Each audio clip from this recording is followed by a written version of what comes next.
Welcome to KSX Pace of Baseball Wrap-Up. I'm Teddy Weeks, and this is Jack McElwee, and we're going to discuss last week's baseball for the USC Aiken Pacers. Well, Teddy, it was a great week. Out of 4 games played, we won 4 games, and that puts the Pacers 7-0 on the series on the season so far against some very good opposition early on.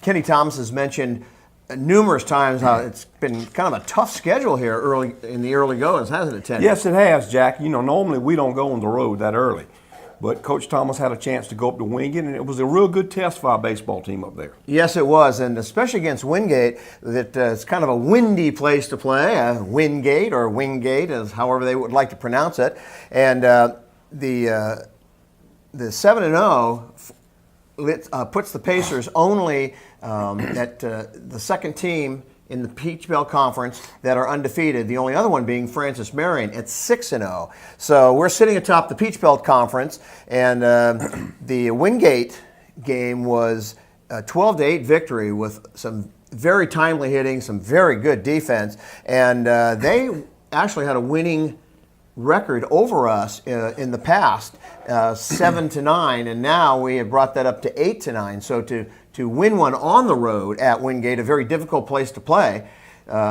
it was probably especially pleasing to Kenny Thomas. Yes, it was. We jumped off to an 8-0 lead up there, and you know, when you get a big lead like that, you lose your intensity, and that's natural, and sometimes your pitchers just don't focus like they normally would.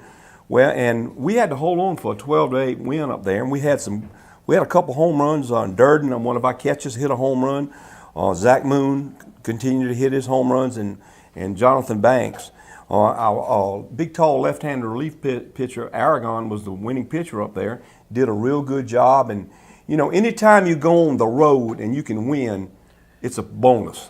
And Kenny has mentioned this on numerous occasions, the boxes that you check in the NCAA tournament. And one of the things is going on the road. How did you do? So we 1-0 against a very good opponent from another conference that's in our region. Well, and Nick Yobi, who started that game, didn't get past the 3rd inning, but it was sort of a bullpen by committee again, like Kenny did last year a little bit, and they came through with flying colors. Yes, and like I said, when you go on the road, you pull out all stops to win, whatever it takes. You know, a ugly win is very pretty at the end. So, and that's what happened against a very good team from the South Atlantic Conference. And matter of fact, that same Wingate team will be coming down to play us here at the end of May. And it'll be interesting to see how the season is going. Well, we're looking forward to that, and they are also looking forward, after the Wingate game, to meeting up with Shepherd University, who is a very, very tough ball team. We've had actually a winning record against Shepherd, but they are always tough and always play us tough, and we wound up with a 3-game sweep, outscoring them 34 runs to about 20 on 40 hits. Just a wonderful production from the offense and some pretty good defense. Well, you know, I had people ask me all week, where's Shepherd? Shepherd's in West Virginia, and it was an 8-hour ride to come down here and play us. They arrived here on Thursday night, and we jumped out on them when we didn't jump out on them too hard on Friday night, because that was a nip and tuck type game. We had to battle from behind to come back and win that game. And it was a cool night, and our pitching, well, we started off with Connor Riley, and Connor went about 4 2/3 innings, and unfortunately, he was making a play at first base, and somebody stepped on his foot. And, of course, they took him out right then. They didn't want to take any chances on him getting hurt as one of the aces of the staff. We went to our bullpen, and it did an outstanding job. Well, and one of the things that I noticed in that game, we started off with actually 5-0 lead in the first inning. They jumped on their starting pitcher pretty hard, which actually turned out to be a blessing, because that was the winning margin, winning 9-4. We put up 3 more in the 4th inning, but they kind of kept pecking away at us. But they never got that big inning like that last year seemed to plague us. No, they didn't, but we did. And we got some timely hitting out of Zach Moon. Zach had a tremendous weekend. He hit 2 home runs over center field fence that had to go way over 400 feet. Mm-hmm. And his bat is very crucial for us in the series. But we won that first game on Friday night 9-4, which we broadcast on KSX, and we move on till Saturday. Well, on Saturday's game, it was 8-3, and it was actually closer than that score seems. They jumped off to a 1-0 lead, and we kind of nip and tucked it there throughout the game. They scored 2 in the third inning, but then we came back with 3 in the third and the fourth innings, then 2 more in the sixth, and then a big 3 runs in the bottom of the 8th inning to put us over the top. Yes, we did. We had a big home run in that inning, and there by Ammerman, our shortstop, another 400-foot blast to center field. And the hitting was pretty good. Mitchell Price had a good game, and of course Zach Moon continued to hit and do what he had to do. So it was all in all, it was a good outing, and Pacers won. That's the main thing. Joseph Benitez is 1-0 on the season now. Got his first win, pitched very well, and he's sort of becoming the ace of the staff right at the moment. Although it is early in the season. He's a crafty lefty. He transferred in here from us from Old Dominion. I think that's where he came in. He's very mature. He's very stable. He's got good command of his pitches, and he's a veteran, and this is what we need. As you know, and we've got 3 or 4 younger guys on our staff who are freshmen who are going to have to pitch a lot for us this year. And him being around the environment and all, he can add a lot to them. Well, Benitez is kind of looking pretty sharp with 15 strikeouts and only 4 walks. The only maybe nick in his armor is he's hit 4 guys. Well, you know, we seem to do that a lot, Jack. We hit people a lot in situations. So, well, we won the second one, and on Sunday, yesterday, it was a real nice day, beautiful day at the Burt. It was, wasn't it? Oh, it was beautiful, no question about it. And you know, in the third game of a set, you don't know what to expect. We trotted out one of our ace pitchers. You know, Jimmy Lynch was the starting pitcher, and Jimmy got the win. Got the win, did a real good job, and then we went into the bullpen. But the big thing is we had jumped out to, like I say, a big lead. Zach Moon hit some tremendous home runs. He had 4 RBIs, and we had another situation where we've been playing 2 different first basemen, in Brian Pereira and John Banks. Both of them are continuing to hit. Pereira played yesterday and did real well. He had 3 hits, drove in a couple runs, and has done a real good job. And I know it's kind of frustrating, too, for a manager when you have 2 guys that can play first base, both of whom are hitting well. There's only so many positions you can put people, though, so somebody's got to sit once in a while. Yeah, and on the same tone, we have 2 catchers that are hitting well. Charlie Badilla had a game of his life yesterday. Yeah. And then, of course, you got Connor Durden, who I think is as good a left-handed hitter as I've seen in a long time, who caught on Saturday and strokes the ball real well. So that's a blessing we've got. And, of course, Zach Moon's a designated hitter, and he's a very good catcher. So we've got 3 very good catchers. And they all can hit, and they're not as fleet of foot on the base paths as perhaps a second baseman or a shortstop, but they move around a lot better than most people think. Yes, they do. I'm going to turn it over to Tony B., and Tony B. is going to talk with Coach Kenny Thomas. Here you are sitting on a Monday, 7-0. This Pacers team is, after a series against truly a national caliber opponent this weekend in Shepherd University. Yeah, you know, Tony, obviously it feels good to be 7-0. You know, when the season started, I thought to myself at that time, and I didn't even talk to the players about this, but I thought a mini goal for me would be privately to be 7-0 at this point. And I knew playing Lincoln Memorial, going to Wingate, and then coming back home and playing Shepherd University, that was a tough enough schedule that if we could be 7-0 after that, then maybe we're on pace of where we need to be. Not exactly our best by no stretch of the imagination, but at a pace where I felt like we needed to be. So it does feel good to be 7-0. We have a lot of things we got to get better at. There's no doubt about that. We're still not a great ball club, and I keep telling people everywhere, you know, everybody thinks we're good. We'll find out if we are.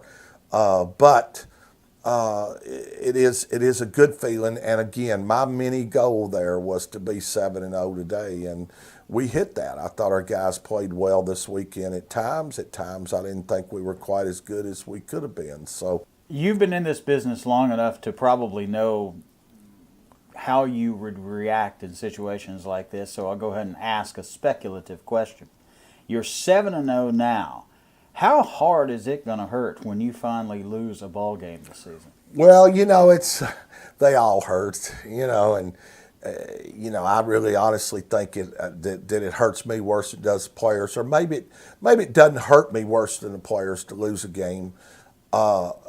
Maybe it's harder for me to get over it than it is because, when you're 20 and 21 years old, you kind of get over things quicker than you do later in life. But, it's obviously no team is going to go 50-0 or something like that in college baseball this day and time. So there's bumps in the road that come, that's for sure. We're going into a hornet's nest this weekend. We got to go to Mount Olive, nationally ranked, has been to the World Series on a couple of occasions, full of D1 transfer players. Their whole roster is D1 transfer players. That's what they do. They bring in transfers. They got a great ball club. They are sitting up there gunning for us. They have had this marked on their calendar for a year. We haven't been to Mount Olive and played a series. We've been to Mount Olive when they've hosted the NCAA tournament, but we haven't gone there and played a weekend series. I don't think since I've been here we've done that because I'm not good at going into cold weather. I'm not a cold weather person. That's the only reason I didn't ever want to go there. So I agreed this year to do that, and they're coming here next year on a contract agreement. So we're going into Hornet's Nest. I mean, this is going to be this. I told the players last night, this is almost like tournament fever. It's almost like a feeling of tournament. I mean, we're going to Mount Olive this weekend and play Friday, Saturday, Sunday. It is going to be an all-out war 3-game series. And, one of my assistant coaches, Joe Marlowe, knows a couple of their players. They've even been texting him for 2 weeks, saying they're waiting on us to arrive. So they're pitching well. Lander went there and lost all 3. They beat Florida Southern this weekend. They did lose 9-8 to Delta State this weekend. I mean, this is fixing to be it's going to be, I'm going to tell you, it is going to have the feeling of tournament play, NCAA tournament. That's going to be the feeling. That's hard to believe. 3rd weekend of February, you've got a series with magnitude that big, but that's what's going to happen. We talked about the emotional ramifications of this, but in a practical sense, what would it mean to this Pacer program if you went up there and didn't have the greatest of weekends? It's not the end of the world. It's not the end of the world either way. That's the bottom line to it. I mean, we want to go win. We want to try to set ourselves for some good things in May. But it's not the end of the world by no stretch of the imagination. I mean, we're going on the road. We're playing at Mount Olive's. Tough situation, no doubt. Mount Olive's nationally ranked, great team. Going to run 3 arms out there, transfers that can really, bring some juice, So, hey, it's not the end of the world either way, but it's not going to make your season if you sweep Mount Olive, but it's not going to destroy your season if you go up there and, God forbid, lose all 3. Yeah, either way. It's not the end of the world. It's not the make or break, that's for sure. But it's just funny how it's going to be such a regional matchup that in February that's going to have so much attention in the world of Division II NCAA baseball. You're making me almost want to go to Eastern North Carolina this weekend, brother. I mean, you really are. Now, what are some of the things? Some of the key things that this. It's hard to find fault in a team that's 7-0, I know, but what are some of the key things that this Pacer team has to fix to be able to go in there and realistically have a chance to sweep Mount Olive? Well, we're still looking for dependability in our bullpen. We're running young guys out there in the bullpen. gosh, I mean, we're running freshmen out there in our bullpen, and with a couple of older guys with it. But I mean, when you're talking about Art and you're talking about Dolander and you're talking about Mitchell Spence, I mean, them guys are freshmen. We're running them out there in crunch situations out of the bullpen, and that we've got to get dependability there. We think now we're at a point in that we're settled in on 9, 10 guys. We're still hunting for 2 more dependable guys, 2 or 3 more. So that's something and that's going to be a work in progress. Those guys are young. We can't expect them to have complete consistency every time they walk out there. I mean, it's new experience for them every time they walk out there. But those guys are very talented. They have chances to be very good. When you mix in a couple of guys like Blake Cantrell, Connor Norton, Jamie Moreland, some guys in there that have a little bit of experience, and we need those guys to produce. Those have got to be the bridge guys, the bridges to those finishing guys, young guys. So that's the big thing. And we talked about what you got to fix, but the flip side of that, what do you want to hold on to that's good about this program that's going to be foundational for the rest of the year? Well, I want to hold on. We have played good defense. Dalton Weeks' addition at third base has been huge, huge, huge. What's that old Tennessee word I use? Humongous. He made 2 plays in the first inning yesterday at third base that were humongous in the game. I mean, they would have scored 2 runs in the first inning if he don't make those plays. Tyler Ammerman, shortstop, keep making those plays. Keep making those plays. Jose Bonilla in center field, keep making those plays, run them down, make those plays. Mitchell Price has moved over to left field and made some great plays out there, So I want to hold on to that defense. We're so far defensively, we're making strides toward being a great defensive team. So I want to do that, and obviously everybody talks about our offense, that, gosh, we go 1 to 9. I'm still searching for that balance a little bit in our offense, in our lineup from 1 to 9 to keep it, pressure on the defense all the way through. So I'm still working on that a little bit, so that's still work in progress. But I want to hold on to that defense. I really want to hold on to that defense. If we can continue to play good defense, it's gonna mean a lot to our team. Pacers 7-0 thus far. Here with the coach of the Pacers, Kenny Thomas. Congratulations, big series coming up this weekend against Mount Olive. We wish you all the best, Coach. Thanks so much. All right, Tony. Thank you.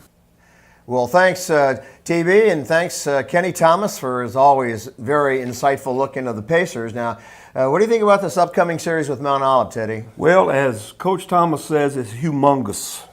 It's going to be a great series. It's 2 nationally ranked teams playing in February, and conceivably one of these teams could go to the World Series. Mount Olive's got a very good baseball team. They always do. As Coach Thomas mentioned, they have Division I transfers, and they've been looking forward to this for a long time. We're not conceding anything. We've got a pretty good baseball team. We'll go up there and we'll give them all we got. It's a great series. You don't get better playing cupcakes. You play the top dogs. That's right. The only thing that I think Kenny Thomas doesn't like is going into the colder weather. And actually, we have an 8-3 edge on Mount Olive historically. The last time we played them was in 2014, and we beat them 10-5. So we also may have a little good karma going for us, because our best record historically by date happens to be February 17th, 18th, and 19th. Out of 42 games, we are 32-9. And what are we doing? But we happen to be playing Mount Olive those exact 3 dates. This is the professor talking right here. So obviously he's done his homework on that, which I really like, Jack, by the way. It's going to be a tough series. It really is. I imagine Kenny will trot out his same 3 pitches he pitched this past weekend. And, of course, we've got Nick Yobi, who hasn't pitched since last Wednesday, who was supposed to pitch some yesterday if the game was tight. He'll have a good fresh arm. We got our bats going. It's something that I think we'll do real well in. Well, Teddy, it's been a great week of baseball. Looking forward to the Mount Olive series, and go Pacers. Go get them, Pacers, and let's roll.